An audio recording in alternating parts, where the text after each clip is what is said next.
রংপুর বিভাগের বৃহৎ ও ঐতিহ্যবাহী মৎস্য আড়ত হিসেবে পরিচিত রংপুর মহানগরীর কেন্দ্রীয় বাস টার্মিনাল আরকে রোড সংলগ্ন রংপুর মৎস্য আড়ত প্রতিষ্ঠার পর থেকেই অব্যবস্থাপনায় ভরপুর ঐতিহ্যবাহী এই বাজার সিটি কর্পোরেশনের নির্ধারিত কাঁচা বাজার সংলগ্ন জায়গায় স্থানান্তরিত হলেও সমস্যার সমাধান হয়নি।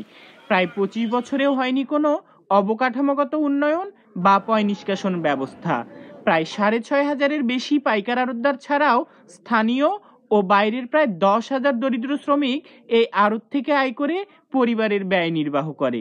অব্যবস্থাপনায় ভরপুর এই বাজার আশেপাশের পরিবেশ নষ্ট করা ছাড়াও ব্যবসায়ীদের ভোগান্তি বাড়াচ্ছে।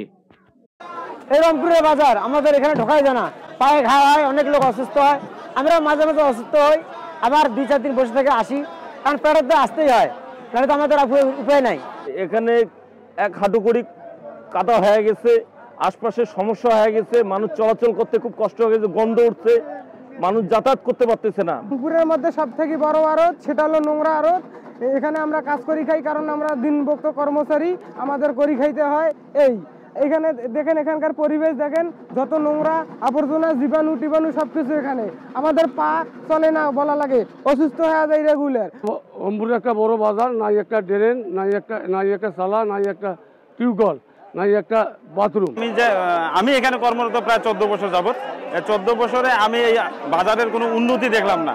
ঠিক আছে, উন্নতি বলতে আপনার এখানে যে শেড, বিশেষ করে শেডটা একেবারে জরুরি আর কি। রোদ বৃষ্টি ঝড়ে বিভিন্ন প্রবলেম হয়। আর ব্যক্তিগতভাবে আমরা যে কর্মচারী, আমরা যে কাজ করতে আসি, আমরা কিন্তু মানে নিরুপায় হয়ে আসতে হয় আমাদেরকে।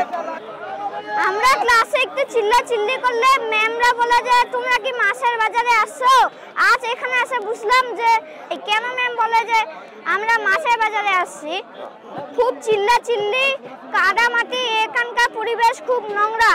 অপরদিকে বাজার ব্যবস্থাপনা কমিটি ব্যবসায়ীদের ভোগান্তি স্বীকার করে বলছেন, সিটি কর্পোরেশন সহ বিভিন্ন জায়গায় যোগাযোগ করে আশ্বাস পেলেও কাজের কাজটি হচ্ছে না। বাজার কমিটি থেকে আমরা প্রায় ২০ বছর, এই আড়তের বয়স ২০ বছর, এই ২০ বছর থেকে আমরা বিভিন্ন রকমের তদবির যেখানে যেখানে করা দরকার, মৎস্য অধিদপ্তরের লোকজন এখানে আসে, অন্যান্য মন্ত্রণালয়ের লোকজন আসে, তারপরে সিটি কর্পোরেশনের জায়গায় সিটি কর্পোরেশনের তাদের কাছে আমরা দরখাস্ত বিভিন্নভাবে করছি, তারা শুধুমাত্র বলে হবে, হচ্ছে।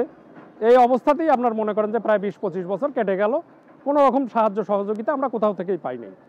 অবকাঠামোগত উন্নয়ন ও সুষ্ঠু ব্যবস্থাপনার মাধ্যমে ঐতিহ্যবাহী এই বাজার ব্যবসায়ী ও ক্রেতাদের ভোগান্তি কমাবে, এমনটাই প্রত্যাশা।